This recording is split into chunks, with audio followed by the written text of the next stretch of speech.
Hoje, na classe de adultos, estudaremos a lição de número 12, que tem como título A Bendita Esperança, a marca do cristão. Os nossos objetivos são, em primeiro lugar, mostrar o alvo da esperança cristã. Em segundo lugar, explicitar a doutrina da esperança cristã, isto é, analisá-la conforme as Escrituras. E, por fim, enfatizar a esperança cristã como âncora da alma do crente. Cumpriremos estas finalidades mediante a explicação e a aplicação dos pontos e subpontos que estão na própria lição. Iniciemos, portanto, com o nosso texto áureo, que nos diz: aguardando a bem-aventurada esperança e o aparecimento da glória do grande Deus e nosso Senhor Jesus Cristo. Tito, capítulo de número 2, versículo 13.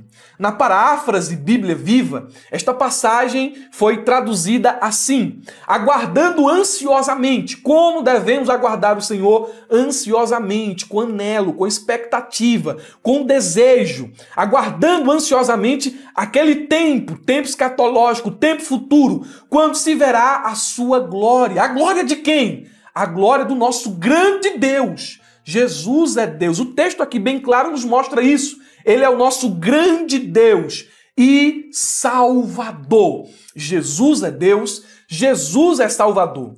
As correntes escatológicas, pelo menos as principais, interpretam esta passagem de pelo menos duas maneiras. Uma, que é a que cremos, diz que Paulo está falando do arrebatamento, do momento em que o Senhor virá nas nuvens e recolherá a sua igreja.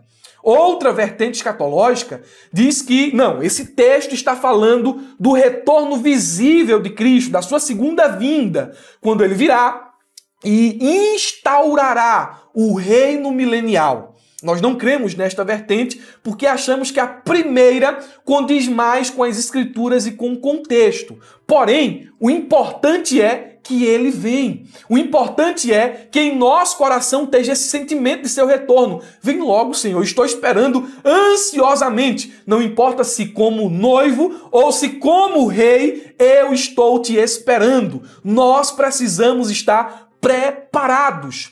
Paulo chama esse vislumbre, essa expectativa de ver esse dia, de ver a glória, de bendita esperança. O Warren Wiersbe diz corretamente que a volta gloriosa de Cristo é mais do que uma bendita esperança. É uma esperança cheia de alegria. Romanos capítulo de número 5, versículo 12, capítulo 12, versículo de número 12. É uma esperança unificadora. Não importa se você é presbiteriano, não importa se você é batista, não importa se você é assembleando, todos nós temos um anelo. Se vai ser antes, depois, durante a grande tribulação, não é? Nós temos um anelo. Esse anelo nos unifica. Vem, Senhor Jesus, Maranata. Vem, Senhor Jesus. O Wiersbe ainda diz que é uma viva esperança. 1 de Pedro, capítulo 1, versículo de número 13. Ele também nos fala, à luz de Hebreus 6,19, que é uma firme esperança. E é uma esperança purificadora, conforme 1 João, capítulo de número 3, versículo de número 3. A verdade prática nos diz: a esperança cristã é a âncora que mantém a alma do crente firme diante dos dissabores em nossa jornada de fé. Essa esperança é para os salvos em Jesus, pois a verdade prática e os textos bíblicos, nos diz que esta esperança é cristã. É para aqueles que seguem Jesus, que creem em Jesus, que são os seus discípulos. Os ímpios não têm essa mesma esperança. Quanto ao destino eterno deles, quanto ao futuro, a Bíblia nos diz que o que os aguarda é uma terrível expectativa de juízo e de fogo intenso que consumirá os inimigos de Deus, conforme Hebreus, capítulo 10, versículo de número 26. Portanto, meus irmãos, pensar na vinda de Jesus para o ímpio é uma coisa, é horror, é medo, é tristeza, mas não para o crente. Eu estou falando do crente, não crente desmantelado, não é? Não crente desviado, não crente troncho. Para o crente de verdade, pensar na volta de Cristo não cria terror no coração, mas trata-se de uma esperança que anima, de uma esperança que conforta e nos faz estremecer de alegria, mesmo vivendo neste mundo tenebroso. Glória a Deus. Você pode dar um glória por isso? Você tem essa esperança? Ou em sua vida há alguns detalhes que precisam de acerto? Porque o crente que tem medo da volta de Jesus é um crente que precisa se acertar urgentemente com ele. O retorno de Cristo é promotor de alegria no coração de todo fiel discípulo. Nós vamos à exposição da lição.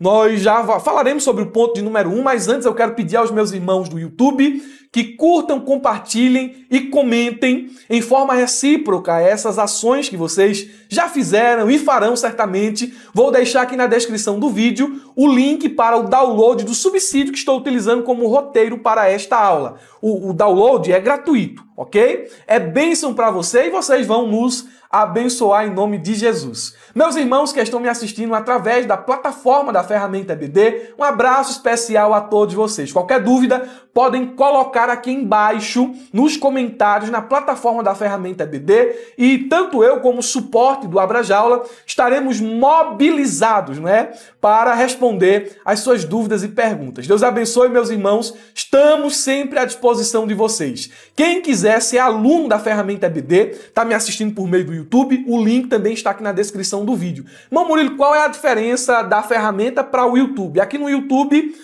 os recursos são limitados. Na ferramenta, há uma variedade de outros recursos mais que você não tem acesso aqui pelo YouTube.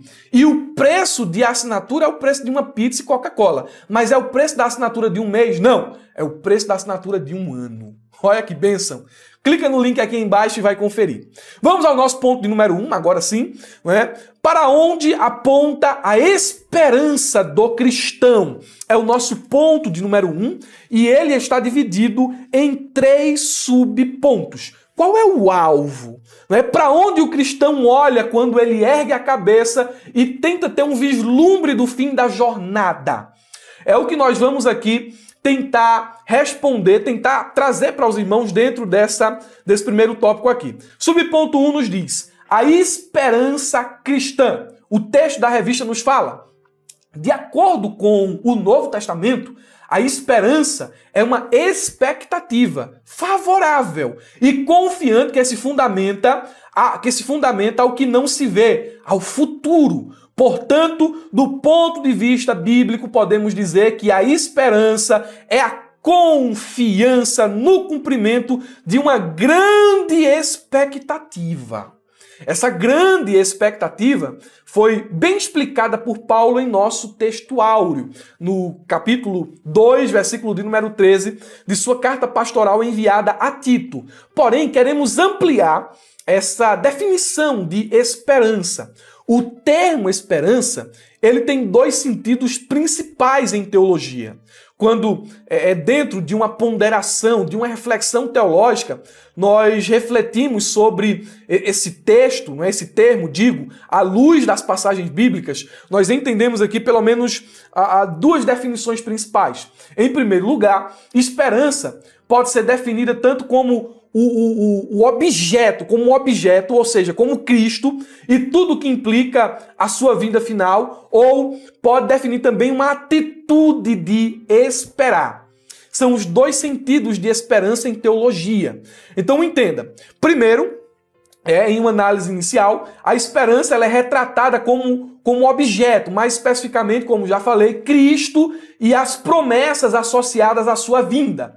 Esse aspecto da esperança sugere concretude, porque ele é tangível, ele está ancorado em um Deus, em Cristo Jesus, e em um evento futuro específico, seu retorno, a sua volta. Então vai ser algo tangível, vai ser algo visível, é algo que nós esperamos com muito anelo. No entanto, a esperança, ela também é descrita como uma atitude de esperar. E este aspecto da esperança é mais contemplativo, pois não se refere a um objeto específico, mas a um estado de espírito, uma disposição. Portanto, a esperança na teologia abrange tanto a promessa divina quanto a disposição humana de fé em esperar confiante e pacientemente. Então, quando você lê na Bíblia, textos falando sobre a nossa esperança, tenha em mente essas duas direções. Nossa esperança está em Cristo, em uma pessoa, no Deus encarnado, que breve retornará, em suas promessas. Mas esperança também diz respeito ao meu estado de espírito. Eu espero ansiosamente, eu espero confiantemente, eu espero pacientemente o retorno de Jesus. E essa espera, ela é persistente, ela é firme. Porque as circunstâncias, os eventos de aqui e agora não podem arrancar do meu coração esta esperança. Você que está me ouvindo aí do outro lado, professor de escola bíblica dominical, você precisa ter essa esperança. Seus alunos precisam ter essa esperança. Porque essa esperança, essa expectativa, ela diz muito da nossa saúde espiritual.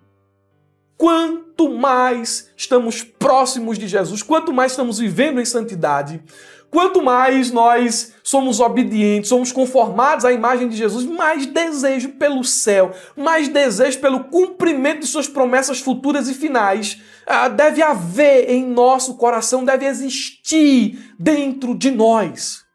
Vamos lá, subponto número 2, a esperança nas cartas do apóstolo Paulo. Você vê que o apóstolo Paulo, ele tinha muita expectativa no retorno de Cristo. E ele é, dentre os apóstolos, aquele que mais falou sobre a volta de Jesus. E todas as vezes que ele falava sobre este dia glorioso, me parece que ele falava com um sorriso, um sorriso misturado com lágrimas, não lágrimas de tristeza, lágrimas de alegria. Parece que a expectativa era tão grande, tão forte, que quando ele se dirigia à igreja para falar do retorno de Cristo, ele tinha o sentimento de que Jesus voltaria em seu tempo. Quando ele fala lá aos Tessalonicenses, ele diz o seguinte: olha, nós não precederemos os que dormem. Os que dormem, eles vão ressuscitar. Eles ressuscitarão primeiro. Depois nós, os que estivermos vivos, ele vai voltar. E a expectativa era, ele pode voltar agora. Ele pode voltar antes desse culto aqui terminar, na ocasião ali do apóstolo Paulo. Ele tinha essa expectativa que antes que seu corpo tombasse, o Senhor voltaria. Então, sua vida, seu ministério foi modulado por essa expectativa, por essa esperança do retorno de Cristo. A lição nos diz o seguinte: o assunto da esperança cristã está bem presente nas cartas apostólicas de Paulo. Nelas, percebemos a esperança na ressurreição dos mortos em Cristo Jesus. Então, se ele ressuscitou dos mortos, isso é garantia de que nós também ressuscitaremos. Nossa esperança está firmada na ressurreição de Cristo.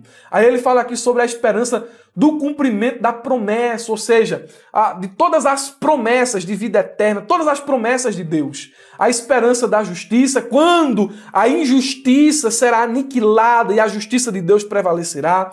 A esperança do evangelho, a esperança do arrebatamento da igreja, a esperança da vocação, a esperança da vida eterna e, finalmente, a esperança do aparecimento da glória de Deus e do nosso Senhor Jesus Cristo. Então, Paulo, dentro de sua teologia, ele está cheio de expectativa. É a teologia da esperança. Paulo tinha essa esperança. E esse sentimento apostólico, se referindo a Paulo, deve também estar em nosso coração. Ok? Vamos lá. Subponto de número 3. Deus, o autor da nossa esperança. Por que Paulo tinha essa esperança? E mesmo diante das dificuldades que ele enfrentou, preso injustamente, açoitado, apedrejado, perseguido, passando por naufrágio, ingratidão, abandono, por que é que diante de tantas situações assim, Paulo permanecia feliz e alegre? Porque ele tinha esperança. E ele sabia que essa esperança não era esperança em um prefeito, não era esperança em um vereador, não era esperança em um presidente, não era esperança no homem, porque o homem falha, porque o homem não cumpre as suas promessas, porque o homem tem a sua natureza pecaminosa, os desvios do seu coração, porque o homem é mutável. Por que a esperança dele não minguava? Porque ele sabia quem era o autor da esperança. Ele tinha intimidade com o autor da esperança. É o que a lição está dizendo aqui. Deus, o autor da nossa esperança. O texto da revista diz: Deus é o autor da nossa esperança, conforme o apóstolo Paulo mostra em sua carta a Romanos, capítulo de número 15, versículo 13. Amigo, você precisa ter esperança. Para de ter esperança em cargo de igreja. Para de fundamentar os teus sonhos, a tua alegria, a tua vida em coisa transitória, em coisa que passa. Ah, porque fulano fechou a porta para mim, porque Beltrano não me aceita, porque fuxicou de mim. Para de colocar a tua expectativa nisto. Coloca em Jesus. Eu quero ver tu desviar. Eu quero ver tua vida espiritual se acabar. Se a tua esperança estiver em Deus, naquele que é autor da promessa. Sabe por quê? A nossa esperança, ela é bem firme nele. 3 razões aqui. Primeiro, Deus é fiel. Glória a Deus. Podemos confiar em suas promessas. Ele cumpre aquilo que fala. Deuteronômio capítulo 7, versículo 9 diz: Saibam, portanto, que o Senhor, o seu Deus, é Deus. Ele é Deus. Ele é o Deus fiel. Olha só. É o Deus fiel que mantém a aliança e a bondade para com aqueles que o amam e guardam os seus mandamentos até 1000 gerações. Então, primeira razão, não é? Pela qual a nossa esperança ela não mingua, ela não perece, porque o Deus, autor da esperança, é fiel. Segundo, ele é imutável. E isso significa que suas promessas também não mudam. Se ele prometeu algo, podemos ter certeza de que ele cumprirá. Olha o que a Bíblia diz em Malaquias 3:6. Eu, o Senhor, não mudo. Por isso vocês, descendentes de Jacó, não foram destruídos. Ele permanece o mesmo. Deus não tem 2 conversas. Deus não tem 2 intenções. Ele permanece o mesmo.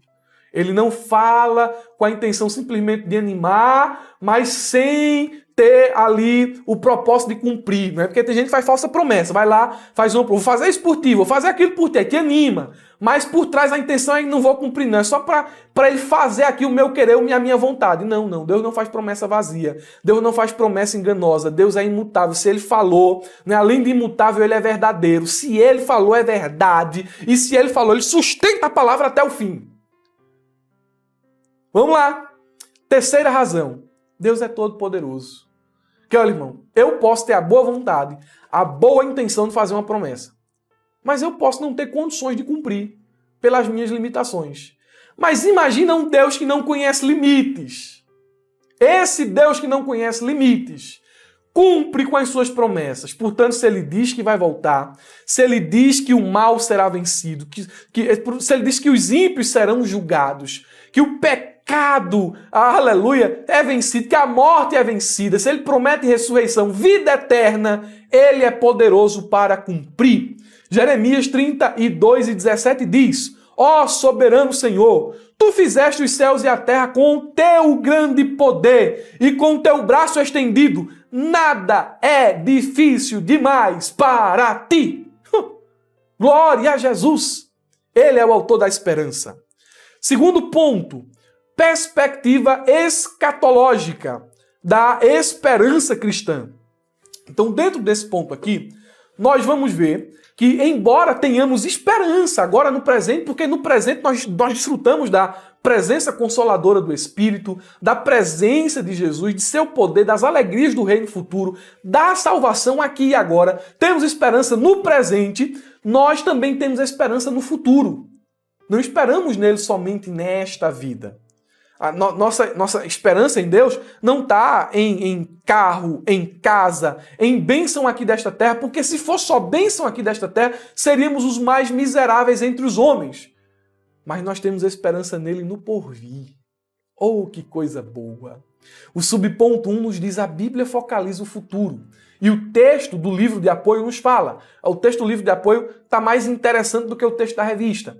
A Bíblia contém em boa parte do texto as profecias que abordam eventos futuros, tema que é descrito pela teologia como escatologia. O termo escatologia diz respeito ao estudo, o ensino, a doutrina das últimas coisas.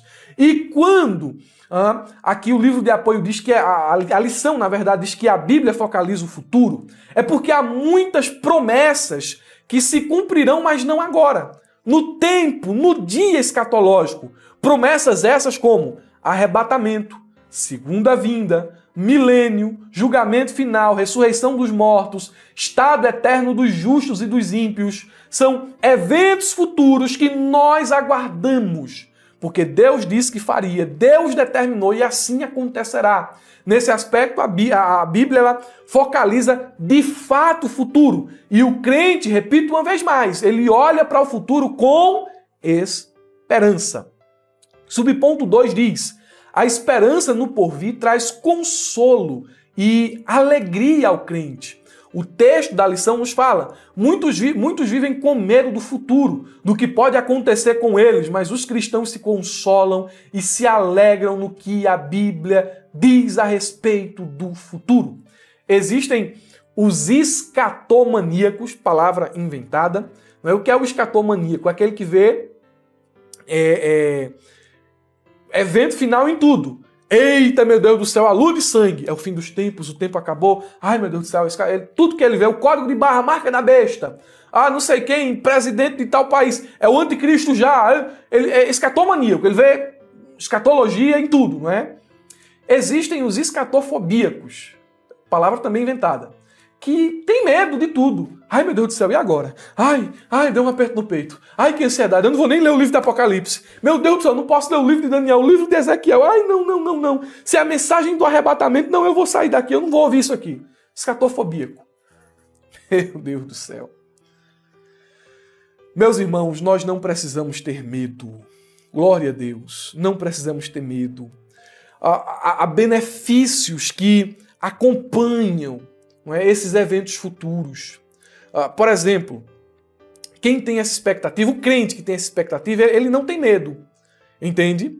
Ele acha consolo, ele acha conforto, ele acha alegria, mas também ele acha motivação para viver em santidade e vigilância. Porque a qualquer momento Jesus pode voltar. É iminente, não é? Iminente a sua vinda.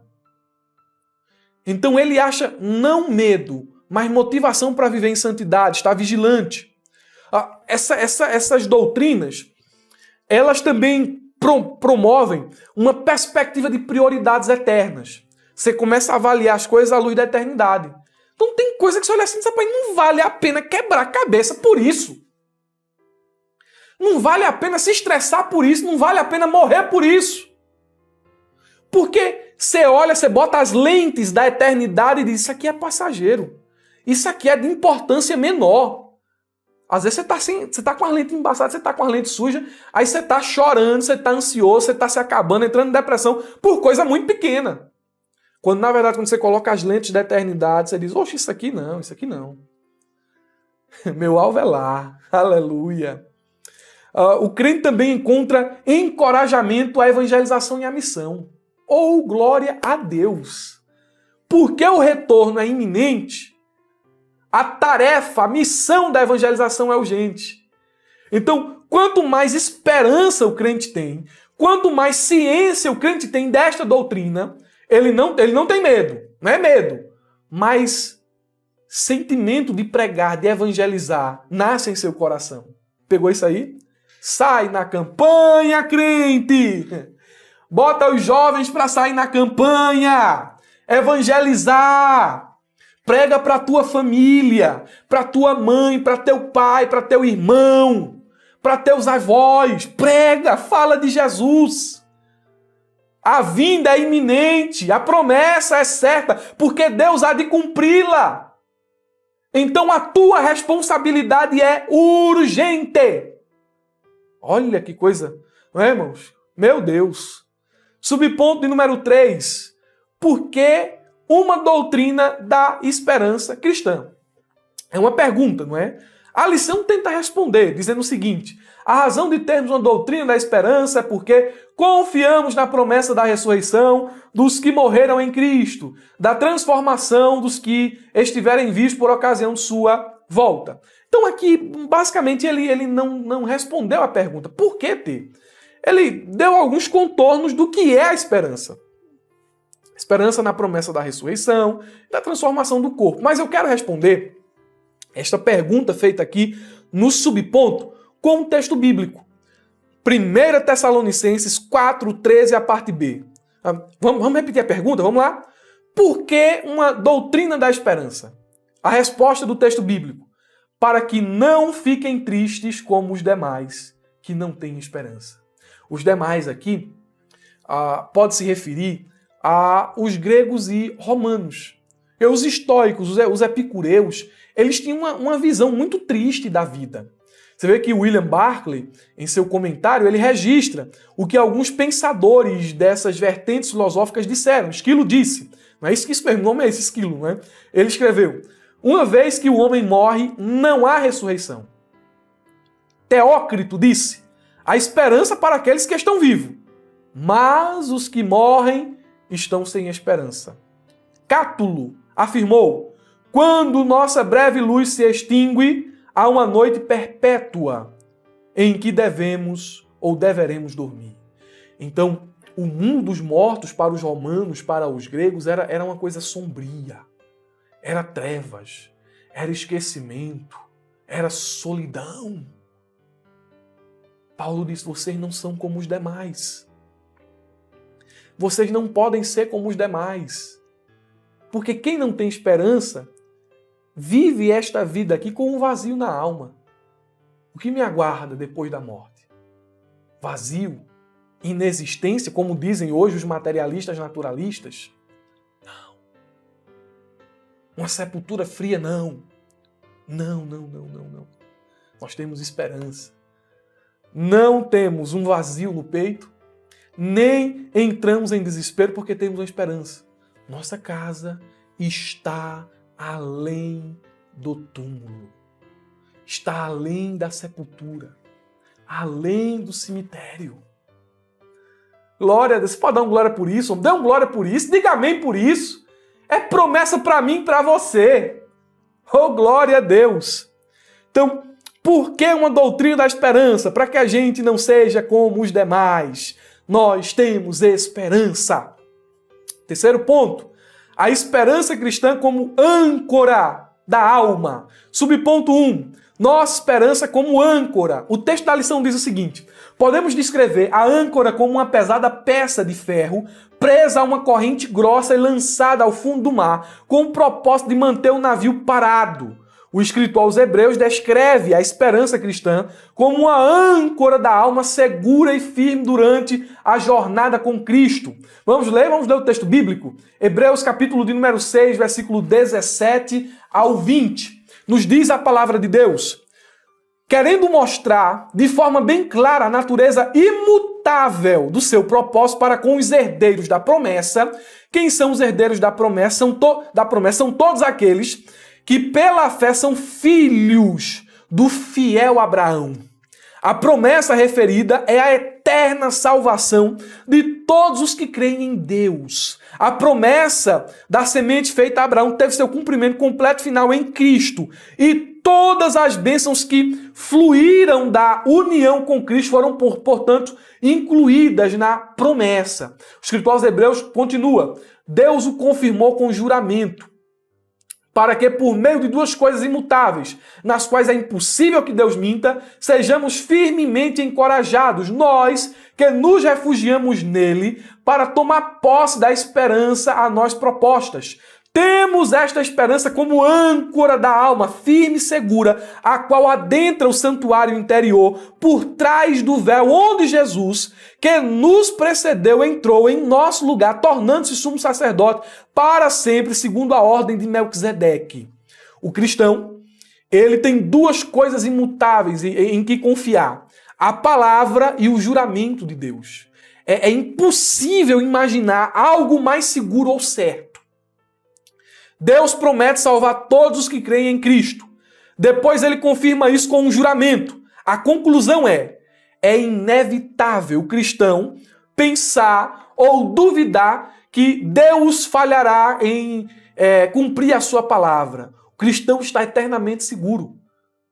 Ele está eternamente seguro. Você vê que aqui no capítulo de número 6, o autor aos Hebreus, não é? Quando ele estabelece essa doutrina da segurança, do cumprimento das promessas de Deus, ele usa 6 figuras aqui, aliás, 4 figuras aqui, para ilustrar essa confiabilidade da esperança cristã. Primeira figura, a figura de uma cidade de refúgio. A segunda figura, a figura de uma âncora. A terceira, a de um percussor. E a quarta, a de um sumo sacerdote. Porém, nós estamos aqui focando apenas na figura da âncora. Então você vê que nas tempestades da vida, o Hernandes Dias Lopes disse, não é? Nas tempestades e provações da vida, essa esperança, ela serve como uma âncora da alma. Essa âncora, ela não está no mundo, nas areias movedistas do mundo. Ela está além do véu. O Severino Pedro da Silva, ele foi muito interessante, não é? Quando comentou esse texto, ele diz o seguinte: ele diz que a diferença entre a âncora do navio e a âncora do cristão é que a âncora do navio, ela aponta para baixo. E quanto mais os ventos sopram e as ondas movimentam o navio, tanto mais ela vai se enterrando no fundo, lhe oferecendo segurança. Ok. Agora, a âncora do cristão aponta para cima. E quanto mais as tempestades da vida lhe sobrevêm, tanto mais sua âncora, sua esperança, vai se fixando no trono de Deus, que lhe oferece uma proteção inabalável. Você está firme, cristão, é essa esperança. Quando você vai perdendo essa esperança, quando você vai perdendo esse anelo, essa expectativa de ver Jesus, essa expectativa do céu, da volta dele, você vê que você vai mal espiritual. Sua vida balança, você se sente mais tentado. Sabe o que é isso? É falta de esperança. Ah, eu tô olhando para o mundo, ali a gatinha ali, o gatinho ali, e não sei o quê, e a festa, e os pratos. Mas o crente que tem esperança, ele vê isso aqui e diz, mas não dá para comparar. Esse prazer passageiro, não dá para comparar com o gozo eterno. A âncora está bem firme além do véu. Ele olha e diz, não. Eu estou seguro aqui. É o vento soprando para você ir para os prazeres do mundo, mas a âncora está bem segura. Não. Esse não é o meu caminho, não é o meu destino. Meu destino é por aqui. Subponto 2. Por que a esperança do crente é a melhor? Por quê? A lição diz o seguinte, essa esperança que traz certeza à alma do salvo não pode ser comparada com a esperança dos ímpios. É claro, né? A esperança dos ímpios é uma expectativa de juízo e de condenação. A esperança do justo é de gozo, é de alegria. Mas por que ela é melhor? Porque ela está fundamentada nas promessas de Deus. Hebreus 10, 23 diz, guardemos firme a confissão da nossa esperança sem vacilar, pois quem fez a promessa é fiel. Então, ela está fundamentada na promessa de Deus. Ela está baseada na ressurreição de Cristo, conforme 1 Coríntios 15, 20 ao 22. Essa esperança é inabalável. 1 de Pedro, capítulo 1, versículo 3 ao 4, uma esperança viva, por meio da ressurreição de Jesus Cristo entre os mortos, para uma herança que jamais poderá perecer, macular-se ou perder o seu valor. Ela é eterna, inabalável. Essa esperança, ela é confirmada pelo Espírito, porque ele é o penhor da nossa salvação, o penhor da nossa herança. Efésios capítulo de número 1, versículo 3 ao 14. Ele é a garantia de que todos esses eventos, todas as demais promessas se cumprirão. Ela é muito melhor. E por fim, meus irmãos, concluindo, mantendo firme a esperança. A lição diz, devemos estar em prontidão, aguardando o dia em que nosso Senhor arrebatará a sua igreja. Não sabemos o dia nem a hora em que o Senhor virá, mas a nossa parte é manter a nossa esperança viva. Como concluo aqui? Então, eu e você, eu quero até me aproximar aqui. Como então eu e você mantemos viva essa esperança? Irmão Murilo, lendo a Bíblia, meditando, orando, vivendo as Escrituras, jejuando, tendo comunhão com os santos. Tudo isso é importante. Tudo isso é importante. Mas nós mantemos essa chama acesa no coração, olhando para Jesus, autor e consumador da nossa fé. Não podemos tirar os olhos dele. Nossos olhos devem estar em Cristo. Os homens falham. Os sistemas têm os seus erros. Tudo isso aqui, a gente também falha. Se a gente olhar para nós mesmos, a gente vai perecer, vai parar no caminho. Não. Nós olhamos para ele, para o capitão da nossa salvação. Depositamos nossa confiança não nas obras, não nos nossos exemplos aqui, porque temos exemplos aqui, nossos pastores, nossos líderes, mas nossa confiança é depositada inteiramente em Deus, naquele que não falha, naquele que está indo adiante de nós e é vitorioso. Meu irmão, nesses últimos dias, no tempo do fim que vivemos agora, sua esperança deve estar em Jesus. Pare de olhar para A e para B, para o erro de denominação tal, erro de não sei o que, escândalo, tudo isso é bíblico, tudo isso está acontecendo. Mas não deixe que a sua vida e a vida de sua família faça parte da estatística, não é? Da estatística assustadora do tempo de agora, onde a Bíblia diz que o amor de muitos esfriará. Não seja um desses. Seja alguém que tenha um coração ardendo em expectativa pelo retorno de Jesus. Amém? Então, olhe para ele. Olhe para ele. Deus abençoe. Uma ótima aula de escola bíblica dominical. E não se esqueça, abra a jaula.